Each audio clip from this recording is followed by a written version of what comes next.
Well, we're out of the bye week, and so is our next team. Raiders versus Vikings going down Sunday, afternoon window. Vikings 3-point favorites at home for us. Over under 40.5, double bye week, like I mentioned. I don't know if the Raiders are rested, but I am. And it's like I mentioned kind of earlier. This is a great test for me to see what type of team comes out because we needed the bye. Every team at this deep into the season has bumps and bruises. Good, another week to let it all kind of heal a little bit. But is that Josh McDaniels, the buzz that came from firing Josh McDaniels, is that gone? Because it feels like, we won 2, then lost 2. Now kind of a dull bye week, right? Everyone had a couple of days off. They're not in the office anymore. They're not walking by Josh McDaniels' office and seeing like the phone cord pulled out of the wall and like the picture frame shadow that was there, the sticker on the window. It's like you can still make out Josh McDaniels on it. Yeah, like the O and the C is gone, that kind of thing. Like that wears off, right? Now it's just like, hey, that's worn off. Now what do we have? Are we actually rolling here? And this is a great test for that because it's 5 weeks after a bye week. Is what is happening? Is it love or infatuation the players have with Antonio Pierce? It's going to come down to the execution. It's going to come down to how the team finishes, not just how they start, but how they finish this game. If we see what we saw the first 2 weeks, we can say maybe we got something here. If we see what we saw the last couple of games, maybe not so much, because this team is only going to ride that high for so long. They're going to want to have the results because, dude, we could have lost under freaking McDaniels. Yeah, it's cool. I like you. You're better. You're cooler. I like hanging out with you more. I like chilling with you more. But ultimately, I want to win. Mm-hmm. The Vikings have given up the most turnovers in the NFL, 24. And I feel like the Vikings, when they started off, they were like 1-4, 1-4 or something like that. 1-4. Were they 0-4? They were 0-3. 0-3 and then 1-4, right? Yeah. And I watched those games and I was just like, this is the best 1-4 team I've ever seen in NFL history. Because they lost some close ones to some monsters, to some really good guys. And I'm just like, this is a good football team. This is a NFC playoff team that just had some really bad luck to start. We mentioned the turnovers at just the wrong times, played the really good teams at the wrong times. This is a team that's way better than its record. They're really well-rounded. We'll see how they come out. The fumbles have been an issue for them. Fumbles are a huge issue for them. I don't know how many times they've benched each one of their running backs for fumbling. You even had probably one of, if not the best receiver in the game, fumbling at the goal line trying to reach the ball over, which would have changed the outcome of that game. Yeah. So if we can keep doing what we've been doing defensively and going for the ball and knocking the ball, I think we can. We're knocking somebody out, as Maxx Crosby did. Yeah. We can definitely get some turnovers. They're going to give you a couple. This is the team that I think we can let beat itself. Because they have a knack for doing that. And I only say that because we're coming off of a game where we gave up no turnovers and had no penalties. I think this is the game because they have a good run defense, right? Yeah, the run defense is pretty good. Run defense is really good. And we've been, this offense runs through Josh Jacobs. And we're saying, look, he's got to get the ball 20, 22, 25 times. And there's got to be a commitment here. Because if he runs the ball, his first 10, 12 carries, and he's averaging 1.5, 2 yards per, right? If he's 12 carries in and he's got 20 yards, and Bo's like, all right, we're going to start slinging. Loosen up that arm, Farva. There could be some problems. That's what I'm saying is I know you hate every time I talk conservative, we need to play conservative. 24 giveaways from this team. You can make mistakes. You mentioned all the running backs. Yeah, all the time. It's almost like you got a golf coach and your swing got worse. Mm-hmm. You started pointing out all the things you were doing wrong. Yeah. So the more that Josh Dobbs started learning the system, the worse he got. Mm-hmm. The last 2 games have been pretty bad. That's what I'm saying. Yeah, I get it, man. Oh, I understand. There's a reason why he wasn't a lock starter where he was before. If you just let him go out there and proven we can play, for sure, mistake-free football. I know we got blown out to the Chiefs. It was a pretty mistake-free game. right? That was about as mistake free as you can. Yeah, be. we got blown out, but again, like I said, it's just the red zone. 2 drives. Yeah. 2 drives been different. It would have been a different game. It's Andy Reid, Patrick Mahomes, the tight end that will remain nameless. All those things. Yeah, all that stuff. But look, right now, the Vikings, they are not.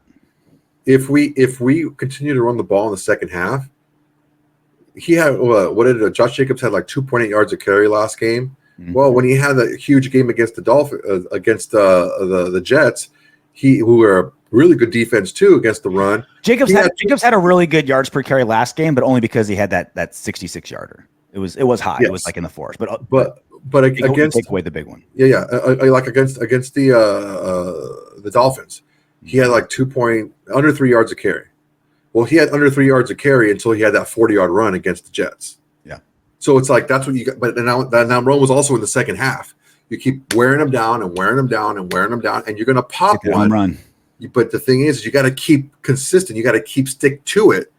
And this is not a Jets run defense. They're good, but they're not the Jets. I mean, they're not even the Chiefs run defense. Even the Chiefs are better run defense. Yeah. And then that's when people crowd the line. If you get one really good block like Michael Mayer had, there's no one to stop you. Yeah. If you crowd the line, and that's one of the things I was saying in the pregame show is they like to crowd the line and then drop back late. Well, if you crowd the line, there's no safety back there, and you pop one, you just make one guy miss, and there's nobody in front of you. That was the perfect run play where it's like you need your a running back almost always has to make someone miss. Like it was so perfectly blocked at the line of scrimmage. He had one corner. And he did the sweet shake, and then just enough stiff arm, just like it was like a double move with a stiff arm, just perfect on a corner. Put on the burners. It was just it was so beautiful. If it was a 75-yard run, he may have got tackled on the 1-yard line. He was getting. But the thing is, look, this is what the Vikings want to do too. They want to confuse with alignment. So we got to just stay consistent running the ball, even if we're not getting much from it. We still have to do it because that is the recipe that's going to help our offense be its best, even if we're not running the ball, because the play action and the different actions and movements we can do off of that. So I'm just really concerned that if we don't get good yards per carry early in the game, we're going to go away from it like we did against Dolphins and like we did against the Chiefs in the second half. So I just want to make sure that we kind of like all come into agreement that, and I agree with you, we need to keep running the ball even if we're not super successful because it helps the rest of our game. Yeah, so I'm saying conservative, mistake-free football and let them beat themselves. Well, not just that, but conservative, mistake-free football is our best bet to play our best offense. Mm-hmm. We're not going to be our best offense having. Like I said before, like, dude, I didn't want Carr, who's a much more accomplished and a much more experienced quarterback. I didn't want him throwing the ball 40 times. Yeah. And we're going to have freaking Favre throw the ball 40 times? No, dude, that's not the recipe for success. If we do end up behind, it's probably going to be Justin Jefferson. He's back. He hasn't played since week 5.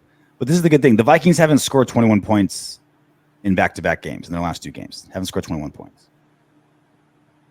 If this defense can get to Dobbs, get a couple turnovers, we're set. Their offensive line is pretty good. Mm-hmm. Very good.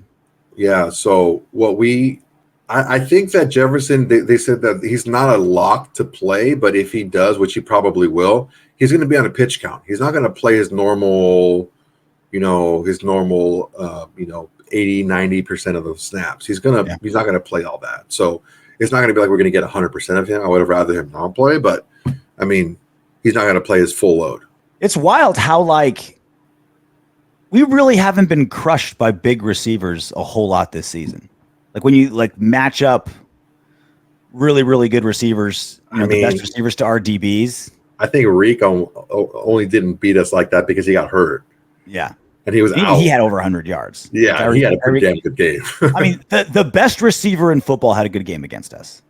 Other than that, there hasn't really been receivers that have eaten us apart, which is crazy because you look at our DBs and they're not anything special, and you always kind of think matchups, but that's not how we play, right? We're not playing our corner, our one versus your one. It's where our defense is scheme based. But where that completely falls apart is against tight ends. TJ Hawkinson's a good tight end. Like I'm worried about covering him. He's gonna have a big game, man, because as good as our linebackers have been in zone coverage, they're not very good at following linebackers. At following tight ends. And he's a damn good tight end, man. He is about as tight end who will remain nameless-esque as you're gonna find in the totality. Yeah. He can block as well, he can get open, he can make the tough catch. He is a really accomplished tight end, and he's probably going to be their most consistent weapon because I don't know that Jefferson's going to be back 100% if he does play. Defensively, Daniel Hunter is pretty scary. I think he's like second in sacks, right? It's like 13 sacks. Is it Daniel or is it Daniil? Is it Daniel or Daniil? It's spelled Daniel. It's spelled Danielle. Yeah. But I don't want to call him Danielle. There you go. Let me checking. Roger, checking. Yeah, he scares me. He scares me, and Hawkinson scares me. Like you mentioned, Justin Jefferson's back, but we do okay against receivers, and he's not 100%. That's what I'm saying. We got to keep this game away from being like matchups. You know what I mean? We can't have like just matchups. It's got to be like schemed really, really well. Injuries. Maxx Crosby didn't practice we're recording this on Wednesday night. He didn't practice on Wednesday, which isn't a great sign, but obviously he's being handled with kid gloves. Colton Miller did not participate either.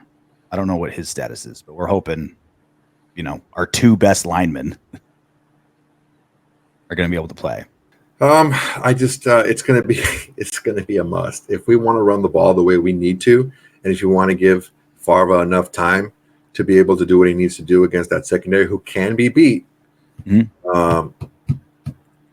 need to be able to give him time. We need to have our guys back. Anything else before we move on? Not really, man. I think it's going to be a game of execution. We're not. It can get away from us quickly because they do have a lot of good playmakers on their team. But I don't know that our defense is going to be. We're not like big play type of defense where we're going to give up a lot of big plays. Yeah. So depending on Jefferson, if Jefferson's almost all the way back, he can beat anybody. It doesn't matter who you are. Keep everyone in front of you. Make them move the ball at their own pace. Let them make the ball out. You got to punch the ball out. 24 giveaways. Get that ball out. Punch a player or two out too. Right. Go for the ball. If you end up with a chin, so be it. Hey, you made it to the end of our video. Great job. I know you want more. Go ahead and click the next video. And if you're feeling crazy, go ahead and subscribe.